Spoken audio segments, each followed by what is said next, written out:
right, we are right on time. Let's do this. Timer is started. We are good to go. All right, so today we're focused on our spinal work, and we're going to be on our mats again. We're on the floor, we're not going to be standing. So I'm going to come to an all-four position. That's our quadruped position. That is on the hands. When we're on the hands, just like when we're on the feet, we want to be activating every little part of the hand, not just in that wrist.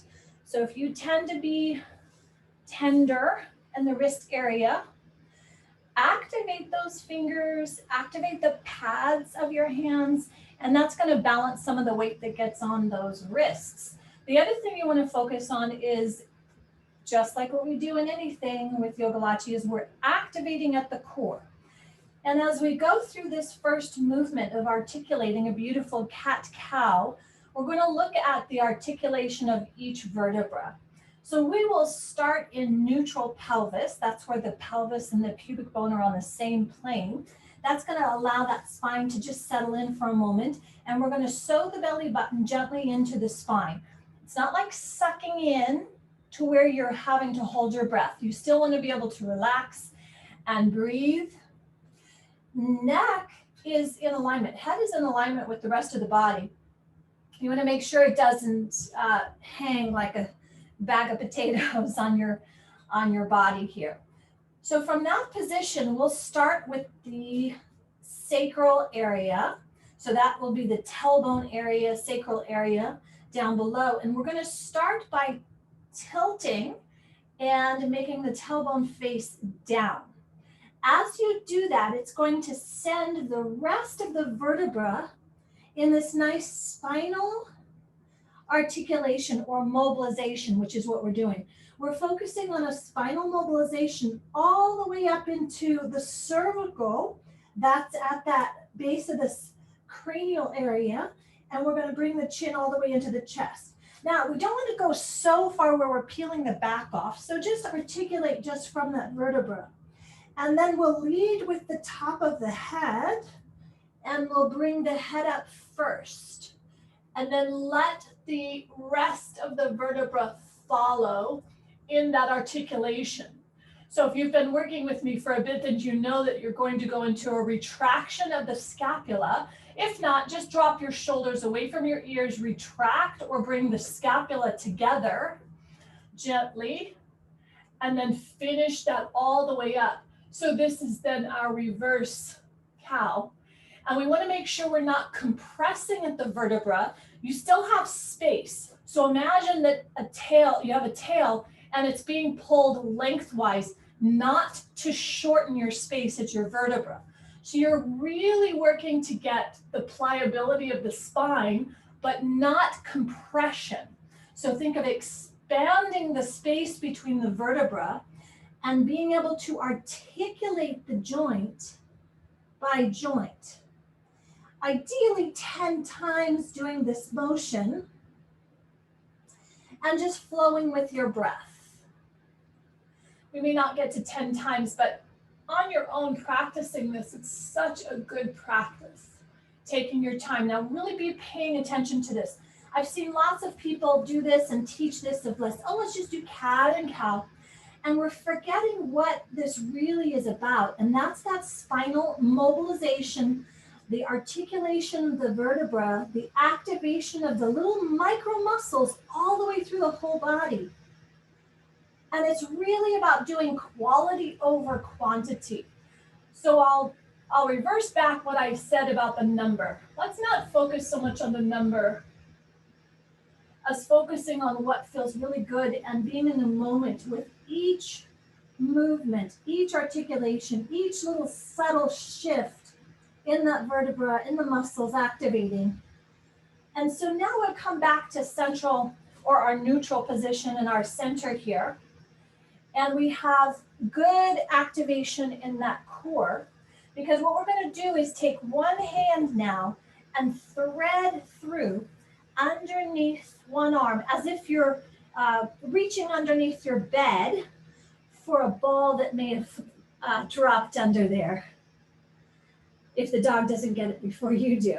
So you'll reach under. Now, what I'm doing is barely putting pressure on that shoulder, just enough to get a little bit of a stretch and an open. So we've got a protraction in that scapula. And then I'm actually not going to go into this full yoga stretch. I'm just going to keep the hand here so that there's connection all the way through the body, and we're not going to put all of our weight on there, but this is a beautiful stretch. You could certainly stay longer. We're going to make this active today. So we're going to come back to central. We're going to get really good in our neutral position, and then we're going to go under on the other side.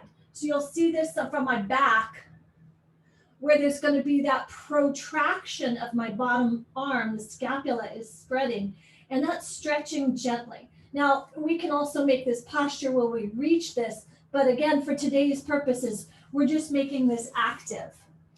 And then we're going to reach under. And we can do this. Remember, I've been teaching you that you could do this passive, or that you could stay in the posture and hold it for a little bit longer, or you can make it active. So this is also a great warm-up, and you can just reach through, and let's say you did this, 5 times on each side, and you can even come back and do a couple of the articulations. So you can already feel how good that upper back is starting to feel. Really nice and more pliable, more energy's flowing to that. So let's go ahead and come off that for a moment. I'm just going to check our time, see if I can teach you one more. Yeah, we have plenty of time to teach one more movement here. And so the next one that I'm going to teach you is about balancing in that core. And this one does require us to be back on our wrists. I like to come off every once in a while, but we're not going to be on too much longer. So if your wrists are hurting, this is a good practice to put some more energy into the fingers and to activate the core. That should really take away all that tension in the wrists if they're not already over fatigued, okay? So with this position, we're going to do opposite right arm and left leg. So you're going to create an extension going through with the right arm and left leg. We're going to keep the head in nice alignment, really strong in those fingers, but more importantly, you are active at your core. So you want to make sure you haven't collapsed in on that back. You're nice and long, and you've got the activation of that core, activation of the glutes and the muscles of the thigh, reaching all the way down to the calf, and the extension through the arms, shoulders staying pocketed and not coming up towards the ears. And then, of course, we're breathing. So if we can hold this for 5 seconds, 10 seconds, 15 seconds if you'd like, and then come back to center and just hold for a moment, just to reassess. This is so beautiful when we do right, left, or balancing brain work. When we do opposite arm, opposite leg, this is a great way to help the brain balance, come into harmony on that right side, left side flow. Good deep breaths, nice and strong in that center, shoulder pocketed. And we can go to the other side. So this is called bird dog traditionally. I was going to do it in an angle so you see. I want to make sure you can see that as we extend, we're keeping the shoulders pocketed. And sometimes I'll see folks, when they reach, their shoulder comes up to their ear. So really try to work on keeping that shoulder pocketed and down. And then we'll finish with one last side, opposite arm to opposite leg. If you're doing same arm, same leg, that's really advanced, and you're probably struggling with that. So opposite arm to opposite leg, and then we'll bring that down. Now, we're going to sit back in a wide frog leg. And if your groin's really tight, if your hips are really tight, this may be a little tender, so be very gentle. But if you can just sit back a little bit into our little frog position, and you can open just a little bit more. It's really feel into this for yourself. And we're just going to start to move. We're going to be a little bit more active in this. Breathing in. Now we're going to walk forward a little bit. And we're going to notice that my feet are open. And I'm open on the knees, and we're just going to come back and stretch. A lot of times this hip area will affect the shoulders. And we don't realize this correlation, but as you release those hips, and you might feel a little bit more shoulder movement there.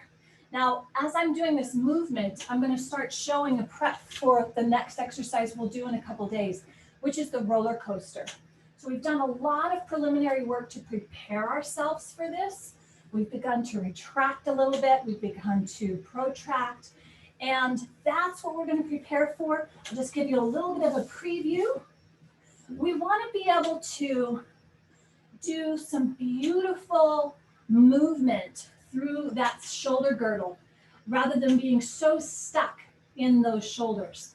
So if your shoulders are pocketed and you bring your chest down to the floor, the scapula can retract. And then you take your chest to the floor, and you'll notice that this is very much like going through our cobras. It's even a little bit of the cat-cow. But as we prepare this, and this is something I'm just giving you a preview of it, don't necessarily do this today, but that's what we want to begin to restore for our whole body, that we have excellent mobility in the shoulder girdle.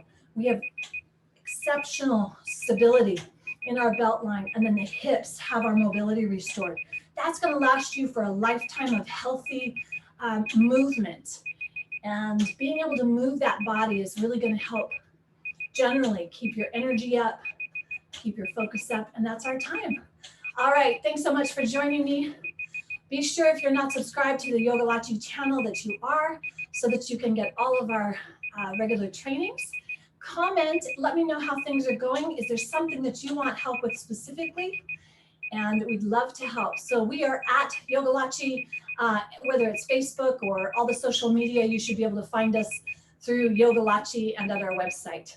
All right, until next time, and I will see you tomorrow and for the next 6 days.